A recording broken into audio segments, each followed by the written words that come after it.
بسم اللہ الرحمن الرحیم۔ بسم اللہ الرحمن الرحیم۔ یہ المختصر کا 57واں سبق ہے اور بات ہو رہی ہے تنافر کلمات کی جو کلام میں فصاحت میں مخل عیب شمار ہوتا ہے۔ پیچھے مصنف نے دو تنافر کی مثالیں دی تھی تو تفتزانی رحمہ اللہ اسی پر بات کر رہے ہیں۔ فرماتے ہیں وَإِنَّمَا مَثَّلَ بِمِثَالَيْنِ لِأَنَّ الْأَوَّلَ مُتَنَاهٍ فِي الثِّقْلِ وَالثَّانِي دُونَهُ لِأَنَّ مَنْشَأَ الثِّقْلِ فِي الْأَوَّلِ نَفْسُ اجتماع الكلمات وفي الثاني اجتماع حروف منها وهو في تقرير أمدحه دون مجرد الجمع بين الحاء والهاء لوقوعه في التنزيل مثل فسبحه فلا يصح القول بأن مثل هذا الثقل مخل بالفصاحة. وذكر صاحب إسماعيل بن عباد أنه أنشد هذه القصيدة بحضرة الأستاذ ابن العميد فلما بلغ هذا البيت قال له الأستاذ هل تعرف فيه شيئا من الهجرة؟ قال نعم. مقابلة المدح باللوم وإنما يقابل بالذم بالهجاء. فقال الأستاذ غير هذا أريده. فقال صاحب لا أدري غير ذلك. فقال الأستاذ هذا التكرير في أمدحه وأمدحه مع الجمع بين الحاء والهاء وهما من حروف الحلق خارج عن حد الاعتدال نافر كل التنافر فاثنى عليه الصاحب. یہ تفضانی رحمہ اللہ نے تنافر کلمات پر بات کی. پیچھے مصنف رحمہ اللہ نے ایک تاکید جو مثال دی ہے دیگر دو مثالیں تنافر کلمات. تو مصنف رحمہ اللہ پر ایک اعتراض ہو رہا تھا، وہ یہ تھا کہ فاضل مصنف نے تنافر کی جو دو مثالیں پیچھے ذکر کی ہیں وہ دو کیوں کی ہیں، حالانکہ ذوف تعلیف میں ایک ہی مثال ذکر کی ہے. تو یہ ایک اعتراض بن رہا تھا تو شارح نے اس کا جواب دیا. شارح یہ کہتے ہیں کہ تنافر دو طرح کا ہوتا ہے، یعنی کہ دو طرح کی قسمیں ہیں تنافر کی. ایک تو وہ جو انتہائی ثقیل ہوتا ہے، یعنی ثقل کو انتہا کو پہنچا ہوا ہوتا ہے، یعنی کامل درجے کا اس میں ثقل پایا جاتا ہے. اور دوسرا وہ جو کامل درجے کا ثقل نہیں ہوتا بلکہ اس سے کم درجے کا ہوتا تو ہے لیکن کامل والا نہیں ہوتا، اس سے کم درجے کا ہوتا ہے. تو اسی لیے مصنف رحمہ اللہ نے دونوں قسموں کی رعایت کرتے ہوئے دو مثالیں دی ہیں. بس تنافر کی پہلی قسم کی وضاحت کے لیے انہوں نے پہلی مثال ذکر کی اور دوسری قسم کی وضاحت کے لیے انہوں نے دوسری مثال ذکر کی ہے. اس لیے کہ پہلی مثال میں جو ثقل کی وجہ بن رہی ہے، جو ثقل کا سبب بن رہا ہے، وہ قربہ قبری حرب، یہ ان کا نفس اجتماع ہے، یعنی ان کلمات کے اجتماع کی وجہ سے اس کلام میں جو ہے وہ انتہائی درجے کا ثقل پیدا ہو گیا ہے. تو یہ پہلی قسم ہے، اسی کی مثال ہے. اور دوسری مثال میں امدحہ کو مقرر لایا گیا ہے جہاں پر ہا اور ہا کا جمع ہونا یہ اصل جو ہے نا ثقل کی وجہ ہے. تو لیکن یہ بات ظاہر ہے کہ پچھلے والی میں جو ثقل ہے وہ اس کے مقابلے میں زیادہ ہے، امدحہ میں وہ نہیں ہے بلکہ اس سے کم درجے کا ہے. تو اسی لیے جو ہے وہ دو مثالیں دی گئی. تو شارح نے ایک اور بات کی ہے، ایک آپ سمجھیں گے وہم کا ازالہ کیا. امدحہ سے وہم یہ پیدا ہو رہا تھا کہ یہ حہو کی وجہ سے ثقل پیدا ہو، یعنی ہا اور ہا کے اجتماع کی وجہ سے ثقل پیدا ہو رہا ہو. تو یہ ایک اشکال سمجھ میں اشکال تھا مختلف طلباء کے ذہن میں کہ شاید ہا اور ہا کا جو اجتماع ہے اس کی وجہ سے ثقل پیدا ہو رہا ہے. تو شارح نے اس کو رد کیا ہے. شارح کہنا چاہ رہے ہیں کہ دیکھیں دوسری مثال میں جو ہا اور ہا کا جو اجتماع ہے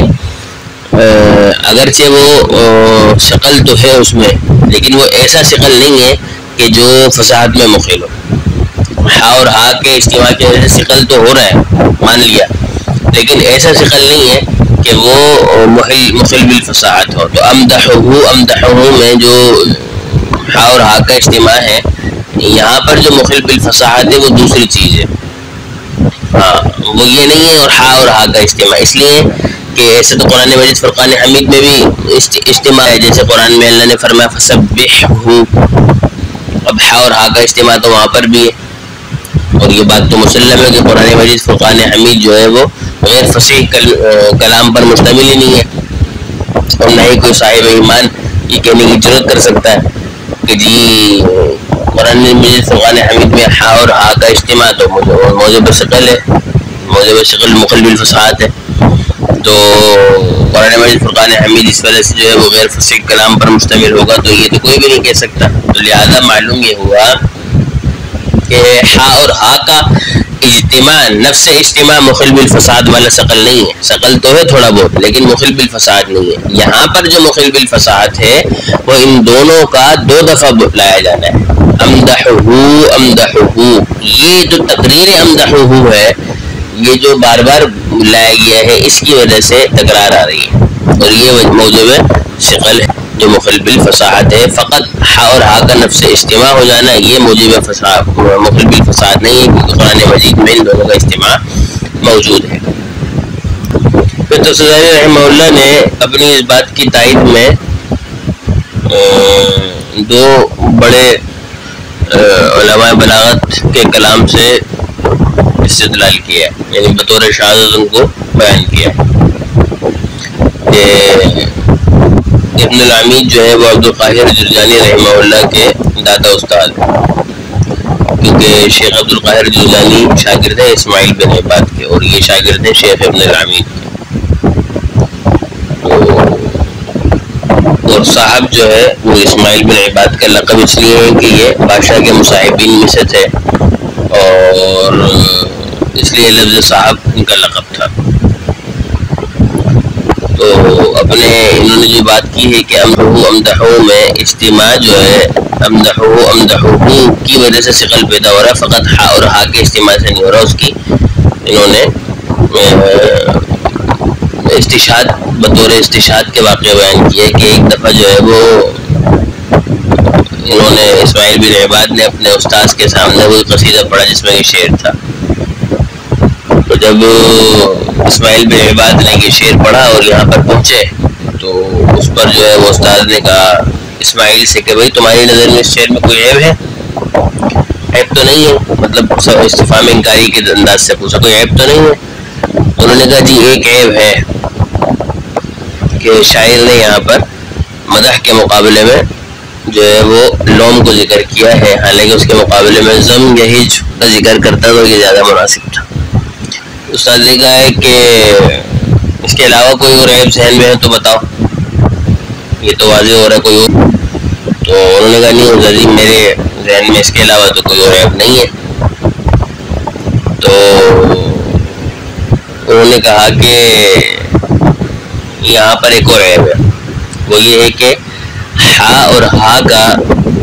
حروف حلقیہ کے اجتماع کے ساتھ یہ جو امدحو کا تکرار کیا ہے یہ ہے موجب ثقل، اور اس تکرار نے کلام کو حد اعتدال سے نکال دیا ہے، اور اس وجہ سے کلام میں تنافر پیدا ہو گیا ہے۔ یہ سن کر صاحب ابن عباد نے اپنے استاذ کی بڑی تعریف کی، تو تفسیری رحمہ اللہ نے یہاں پر یہ بات کی ہے کہ دیکھیں یہاں پر جو ہے وہ ہا اور ہا کے اجتماع کو تنافر کا سبب قرار نہیں دیا، بلکہ امدحو میں اس اجتماع کا دوبارہ اجتماع یعنی امدحو کے تکرار کو سبب تنافر قرار دیا ہے۔ تو بات دراصل یہی ہے کہ ہا اور ہا کا فقط اجتماع تنافر نہیں ہے، گو کہ ثقل تو ہے لیکن تنافر نہیں ہے، مخل بالفصاحت نہیں ہے، قرآن میں استعمال ہوا ہے۔ ہاں ان دونوں کا تھوڑا بہت جو تنافر تھا جب دوبارہ امدحو کو لے کر آئے تو وہ تنافر مزید بڑھ گیا، جس سے کلام جو ہے وہ فساد سے نکل گیا، مخل بالفساد تنافر کا سبب بن گیا۔ یہ تفسیر رحمہ اللہ نے بات کی۔ اس تمام بحث کو شارح رحمہ اللہ نے اپنے اس کلام میں بیان کیا ہے، فرماتے ہیں کہ وَإِنَّمَا مَثَّلَ بِمِثَالَيْنِ، اور مصنف رحمہ اللہ نے یہاں پر 2 مثالیں دی ہیں، اس لیے دی ہیں لِأَنَّ الْأَوَّلَ مُتَنَاهٍ فِي الثِّقْلِ، کہ اول مثال ثقل میں انتہا کو پہنچی ہوئی ہے، والثانی دونہ ہو، اور جو دوسری مثال ہے وہ اس سے کم درجے کی ہے۔ لأن کیوں پہنچی ہوئی ہے اول درجے میں؟ کیونکہ کہتے ہیں منشأ الثقل فی الاول، کیونکہ اول مثال میں جو ثقل کا جو منشا ہے وہ ہے نفس اجتماع الکلمات، نفس اجتماع کلمات ہے، قرب قبر حربی، کلمات کے اجتماع کا نفس الاجتماع یہ ثقل کا منشا ہے پہلی مثال میں۔ وفی الثانی، اور دوسری میں اجتماع حروف منہا، اور دوسری مثال میں کلمات کے حروف کا اجتماع ہے، اجتماع حروف منہا کلمات کے حروف کا اجتماع ہے، یعنی وہاں نفس اجتماع کلمات ہے اور یہاں پر کلمات کے حروف کا اجتماع ہے۔ فرماتے ہیں کہ وَهُوَ فِي تَقْرِيرِ أَمْدَحُهُ، اور وہ امدحہ کی تکرار کے ساتھ ہے، وہ امدحہ کی تکرار کے ساتھ ہے۔ آگے فرماتے ہیں کہ دون مجرد الجمع بین الحاء والہاء، محض ہا اور ہا کے درمیان جمع کر دینے سے نہیں ہے کہ ان دونوں کے فقط جمع ہونے سے پیدا ہو رہا ہے، نہیں، وہ امدحہ کی تکرار کے ساتھ، لوقوعہ، ایسا کیوں؟ اس لیے کہ فقط ہا اور ہا کا اجتماع تو تنزیل میں بھی قرآن میں بھی آیا ہوا ہے، قرآن میں بھی اس طرح کی ہا اور ہا کا اجتماع، جیسے فسبحہ کا لفظ ہے، فلا یصح القول، تو لہذا یہ کہنا درست نہیں ہے کہ بأن مثل هذا الثقل مخل بالفصاحت، کہ یہ ثقل مخل بالفصاحت ہے، ہاں یہ ثقل مخل بالفصاحت نہیں، وہ کہ ثقل ہے ہا اور ہا کے اجتماع میں، لیکن ایسا ثقل نہیں ہے کہ یہ مخل بالفصاحت ہے، مخل بالفصاحت والا ثقل نہیں ہے، بلکہ امدحہ کی تکرار مخل بالفصاحت ہے۔ تو گویا کہ اس سے معلوم ہوا کہ ثقل کی دو قسمیں ہوئے، ایک ثقل مطلق تو وہ ہا اور ہا کا اجتماع ہوتا ہے لیکن یہ مخل بالفصاحت نہیں ہوتا،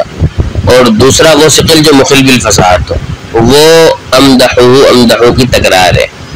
یا صرف ہا اور ہا کا اجتماع جو ہے وہ مخل بالفصاحت نہیں ہے۔ لہذا اس کی دلیل کیا ہے؟ قرآن مجید میں سب استعمال ہوا ہے، اور وہ اگر ہوتا معاذ اللہ تو وہ تو پھر یہ بات لازم ہے ہی کہ قرآن مجید فرقان حمید میں کلام غیر فصیح، تو ایسا نہیں ہے۔ تو معلوم یہ ہوا کہ ہا اور ہا کا اجتماع نہیں ہے بلکہ ان دونوں کا تکرار جو ہو رہا ہے وہ ہے مخل بالفصاحت۔ تو ثقل مطلق سے کچھ نہیں ہوتا، اصل ثقل مخل بالفصاحت وہ ہوتا ہے کہ جو مطلب فصاحت کلام کو خارج کرتے ہیں، تو یہاں پر جو ہے وہ امدحہ کی تکرار نے ایسا کیا، فقط ہا کے اجتماع نے نہیں کیا۔ رہی یہ بات کی شارح نے جو بات کی، کوئی اس کی تائید بھی ہے، کوئی اس کی تائید مثال بھی ہے، تو شارح رحمہ اللہ نے پھر آگے سے اس کو بات کی کہ ذکر صاحب اسماعیل بن عباد کے صاحب اسماعیل بن عباد نے ذکر کیا کہ انہ انشد هذه القصیدۃ، کہ انہوں نے اس قصیدے کو پڑھا بحضرت الاستاذ ابن العمید، انہوں نے اپنے استاد ابن العمید کے سامنے اس قصیدے کو پڑھا۔ فلما بلغ هذا البیت، جب وہ اس شعر پر پہنچے، قال له الاستاذ، تو ابن العمید نے ان سے کہا کہ هل تعرف فيه شيئا من الحجنہ، کہ تم اس شعر کے اندر کوئی عیب وغیرہ سمجھ رہے ہو؟ اور نعم، انہوں نے کہا جی ہاں، ایک تو ہے کہ مقابلۃ المدح باللوم وانما یقابل بالذم والہجا، کہ یہاں شاعر نے مدح کا مقابلہ لوم سے کیا ہے، کہ جب میں مدح کرتا ہوں اکیلا اور اس کے مقابلے میں لوم ملامت کا ذکر کیا، حالانکہ مدح کا مقابلہ تو ذم اور ہجا کے ساتھ ہوتا ہے۔ تو فقال الاستاذ، استاد نے کہا کہ نہیں، غیر ھذا ضروری، اس کے علاوہ میں پوچھ رہا ہوں تم سے، اس کے علاوہ بیان کرو کوئی اور عیب ہے؟ فقال صاحب، تو صاحب بن عباد نے کہا نہیں۔ صاحب بن عباد یہ شیخ ہیں سید شریف درجانی رحمہ اللہ، انہوں نے کہا نہیں، لا ادری غیر ذلک، اس کے علاوہ مجھے نہیں پتا۔ فقال الاستاذ، تو پھر استاد نے کہا، یعنی ابن عبید نے کہا، ھذا التقریر فی امدحہ میں جو تکرار لے کر آئے ہیں یہ ہے مع الجمع بین الحاء والہاء، ہا اور ہا کے اجتماع کے ساتھ، وہو من حروف الحلق، وہ دونوں حروف حلقی میں سے ہیں، تو یہ جو تکرار ہوا امدحہ کا خارج عن حد الاعتدال، تو یہ حد اعتدال سے نکل چکا ہے۔ تو یہاں پر انہوں نے امدحہ کی تکرار کو کہا ہے، تو گویا امدحہ فقط ایک ہا اور ہا کا اجتماع نہیں ہے مخل بالفصاحت، بلکہ اس کی تکرار ہے، گو کہ اس میں ثقل تھا لیکن اتنا نہیں تھا، لیکن جب تکرار ہو گیا تو ثقل بڑھ گیا۔ فرماتا ہے حد الاعتدال کل التنافر، تو یہ مکمل تنافر ہو گیا، فثنا علیہ صاحب، تو اس پر اپنی استاذ کی انہوں نے تعریف کی کہ سبحان اللہ، کیا ہی باریک نکتا پیش فرمایا۔